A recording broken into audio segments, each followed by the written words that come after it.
Welcome back to my channel.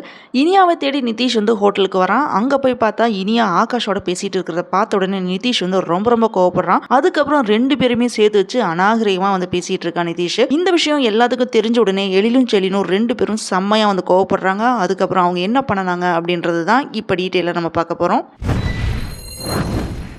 இனியாவோட வாழ்க்கையை பற்றி செல்வி வந்து ஃபீல் பண்ணி பேசிகிட்டு இருக்காங்க. பாக்கியா அக்காவும் ஓன் சுச்சுவேஷனை பற்றி தெரிஞ்சு ரொம்ப கஷ்டப்படுது அப்படின்னு இனியாட்ட வந்து சொல்லிட்டு இருக்காங்க. அவங்க உன் மேலே வந்து ரொம்ப பாசம் வச்சுருக்காங்க. அவங்க உன்னை பற்றி யோசிச்சு தான் இப்படி ஆயிட்டாங்க அப்படின்னு வந்து சொல்கிறா. இதை கேட்ட உடனே இனியா வந்து ரொம்ப ஃபீல் பண்ணுறாங்க. அதுக்கப்புறம் ஹோட்டலை விட்டு வெளியே வந்து நின்று ஃபீல் பண்ணிட்டு இருக்கா. அப்போ ஆகாஷும் வெளியில் வந்து அவள்கிட்ட வந்து பேசுகிறான். நீ எப்படி இருக்க, ஓகேவா இருக்கியா அப்படின்னு வந்து கேட்குறான். அதுக்கு இனியா வந்து எனக்கே தெரிலடா, என் லைஃப்பில் என்ன நடக்குதுன்ட்டு ரொம்ப கன்ஃபியூஸ்டாக இருக்கிறேன் அப்படின்னு வந்து சொல்கிறா. இது எல்லாமே நிதிஷ் வந்து சைலண்டாக வந்து வாட்ச் பண்ணிட்டு இருக்கிறான். ரெண்டு பேருமே இப்படி வெளியில் நின்று பேசிட்டு இருக்கிற டைமில் தான் நிதிஷ் அங்கே வரான். அப்போ ஆகாஷ் வந்து அவள்கிட்ட உனக்கு ஒரு ஃப்ரெண்டாக எப்போவுமே நான் இருப்பேன், மனசு விட்டு என்ன பேசுறதுனாலுமே என்கிட்ட பேசு அப்படின்னு வந்து சொல்கிறான். இனியாவும் அதை கேட்டுட்டு எனக்கு தெரியும் ஆகாஷ் நீ நல்லவன் அப்படின்னு வந்து சொல்கிறா.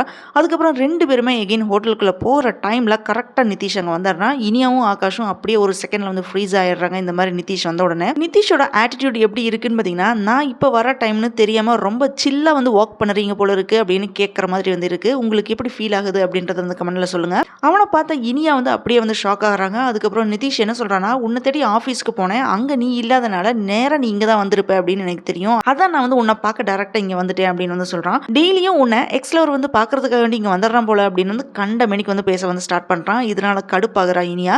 மரியாதையாக பேசு அப்படின்னு வந்து சொல்கிறான். ஆனால் அவன் வந்து எதையுமே வந்து கேட்காம நீ வா போகலாம் அப்படின்னு வந்து கையை பிடிச்சி வந்து இழுக்கிறான். பிரச்சனை வந்து பெருசான உடனே செல்வியும் அங்கே இருக்கிற நிறைய பேர் எல்லாமே சேர்ந்து கூட்டம் கூடிடுறாங்க. அவனை அமைதியாக அங்கேருந்து செல்வி வந்து போக சொல்கிறா. அப்போ நிதிஷ் வந்து செல்விட்டு என்ன சொல்கிறான்னா, நீ தான் அந்த வேலைக்காரியா, உன் பையன் என் பொண்டாட்டி கூட பேசிட்டு இருப்பான், என்னை பார்த்தா அமைதியாக நிற்கிறவன மாதிரி தெரியுதா அப்படின்னு வந்து கேட்குறான். இதை கேட்ட உடனே செல்வி வந்து ஷாக்கிங்கில் அப்படியே பார்க்குறாங்க. நிதிஷ் வந்து இனியாட்ட நம்ம வாழ்க்கையில் வந்து பல பிரச்சனை போயிட்டு இருக்குது, அதை பற்றியெல்லாம் கவலைப்படாம உன் எக்ஸ் லவரோட எகின் சேர்ந்து வாழ்றதை பற்றி யோசிக்கிறியா அப்படின்னு வந்து கேட்குறான். நீயும் இப்போ அதை தான் வந்து யோசிச்சுட்டு இருக்கல அப்படின்ட்டு அநாகரிகமாக பேசிட்டு இனியாவை கையை பிடிச்சி இழுக்கிறான். அப்போ இனியா லீவ் மீ நிதிஷ் என்ன பண்ணுறீங்க அப்படின்னு வந்து சொல்கிறா. சரியான டைமில் பார்த்தீங்கன்னா பாக்கியா வந்து அங்கே வந்துடுறாங்க. இனியா கையை விடு அப்படின்னு சத்தம் போடுறாங்க. அப்போது நிதிஷ் என்ன சொல்கிறான்னா, என்னை விட இந்த சர்வெண்ட் பையன் எந்த விதத்தில் பெரிய ஆளாக போயிட்டான் அப்படின்னு வந்து கேட்குறான். என்னை கழட்டி விட்டுட்டு அவங்க கூட கல்யாணம் பண்ணி வைக்கிறதுக்கு யோசிக்கிறீங்களா அப்படின்னு வந்து கேட்குறான். இனியாவோட கேரக்டரை பற்றி பேசின உடனே பாக்கியா வந்து டென்ஷன் ஆகி, என் பொண்ணை பற்றி நீ பேச தேவையில்லை, என் பொண்ணை பற்றி பேசுறதுக்கு அருகது கூட உனக்கு கிடையாது, போதைப்பொருள் யூஸ் பண்ணி 2 தடவை ஜெயிலுக்கு போயிட்டு வந்தவன் நீ, உன்னை நம்பி என் பொண்ணை அனுப்பணுமா அப்படின்னு பதிலடி கொடுக்குறாங்க. இது எல்லாமே அங்கே இருக்கிறவங்க வந்து வீடியோ எடுத்துட்டு இருக்காங்க. இவ்வளோ இஷ்யூ போகிற டைமில் தான் அங்கே கவுன்சிலர் வராரு. என்னோட சிஸ்டர் கிட்ட என்னடா ப்ராப்ளம் பண்ணுற, நல்ல பையனை மாதிரி இருக்கிறேன்னு தெரியுது, போடான்னு மண்டையில் தண்ணி அனுப்பிடுறாரு.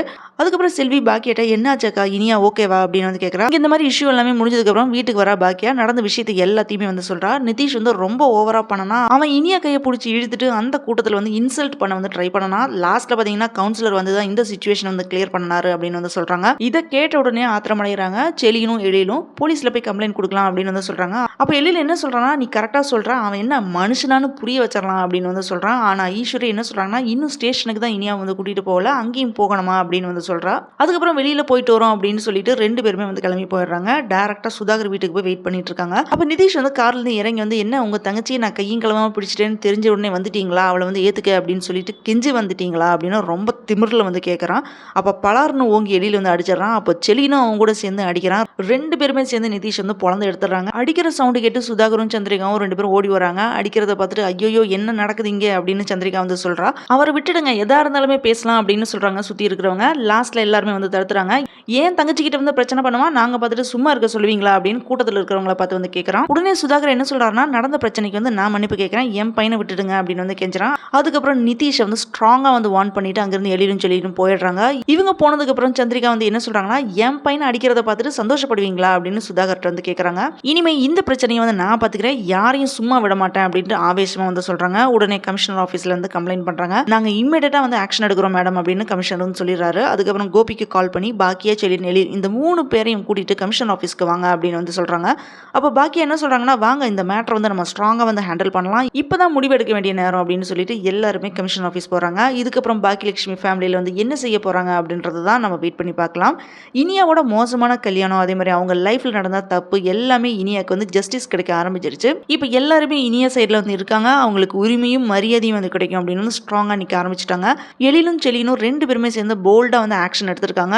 ஈஸ்வரியோட சப்போர்ட் இவங்களுக்கு இருக்கு. இது வரைக்குமே அழுதுட்டு இருந்த இனியாவுக்கு வந்து இப்போ ஒரு நல்ல சப்போர்ட் சிஸ்டம் வந்து ஃபார்ம் ஆயிருக்கு. நிதிஷோட திமிருக்கு கச்சிதமான லெசன் வந்து கற்றுக் கொடுத்துருக்காங்க. அடிச்சு அடி பார்த்தீங்கன்னா வேற லெவல் தான். இனியாவோட பிரதர்ஸ் 2 பேருமே இப்போ ஸ்டோரி ஃபுல்லாக வந்து ட்விஸ்ட் ஆக போகுது. கோபி, பாக்கியா அந்த ஹோல் ஃபேமிலி இந்த இஷ்யூ வந்து எப்படி ஃபேஸ் பண்ண போகிறாங்க அப்படின்றத நம்ம பார்க்கலாம். நெக்ஸ்ட் எபிசோடில் நிதிஷ் வந்து ஜெயில் போக போகிறானா, கோபி எவ்வளோ தூரம் வந்து சப்போர்ட் பண்ணுவார், இனியாவோட லைஃப் வந்து இப்படியே மாறிடுமா, இப்படி எல்லாமே இனி வர எபிசோடில் நம்ம தெரிஞ்சுக்கலாம். Thanks for joining with me. இந்த வீடியோ உங்களுக்கு பிடிச்சிருக்கும் நம்புறேன். இந்த வீடியோக்கு லைக் பண்ணுங்கள், ஷேர் பண்ணுங்கள், சப்ஸ்கிரைப் பண்ணுங்கள். Have a great day.